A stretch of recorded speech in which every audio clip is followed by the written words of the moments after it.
मोहब्बत अमन है और अमन का पैगाम पाकिस्तान। मुल्क भर में आज़ादी का जश्न, जगह जगह पर सबज हिलाली परचमों के रंगों के केक काटे गए। साबिक चेयरमैन UC56 मियां अमजद हुसैन बिल्लू की रिहाइशगाह पर आज़ादी पाकिस्तान पर केक काटने की तकरीब मुनक्किद की गई। तकरीब में मेंबर नेशनल असम्बली वहीद आलम खान समेत इलाका भर से सियासी और समाजी लोगों ने शिरकत की।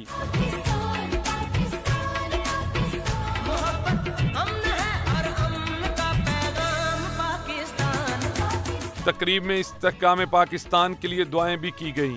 शुरका का कहना था कि आज यहाँ UC56 में हमारे चेयरमैन मियां बिल्लू साहब, इनके ऑफिस में आज 74वां यौम पाकिस्तान की सालगिरह मनाई गई।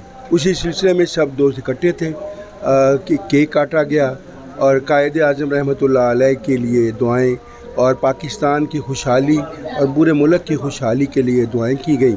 14 अगस्त के हवाले से आज हमने अपने यूनियन कौंसिल 56 में हमारे वाइस चेयरमैन खालिद नजम भुट्टा और कौंसिलर सारे दोस्त, हमारे सारे साथी वहीद आलम साहब, सारे दोस्त आए थे, केक काटा है और पाकिस्तान की सलामती के लिए दुआएं मांग रहे हैं। अल्लाह ताला पाकिस्तान को बुरी नज़रों से बचा के रखे और पाकिस्तान में अल्लाह ताला अपना अमन और फजल रखे। मेरी सब दोस्तों से गुजारिश है कि सब दोस्त जैसे हमारे बड़ों ने कुर्बानियाँ दी, उनकी कुर्बानियों को मद्देनज़र रखते हुए सब दोस्त मुत्तहिद रहें और पाकिस्तान की सलामती के लिए दुआ करें। यौम आज़ादी के हवाले से तकरीब रखी जिसमें वहीद आलम खान साहब MN हमारे और मियां मरगूब साहब MPA, मियां अमजद हुसैन बिल्लू साहब चेयरमैन और दीगर कौंसलर हजरात और अहले इलाका ने शिरकत की और पाकिस्तान की सलामती के लिए दुआएं मांगी गईं।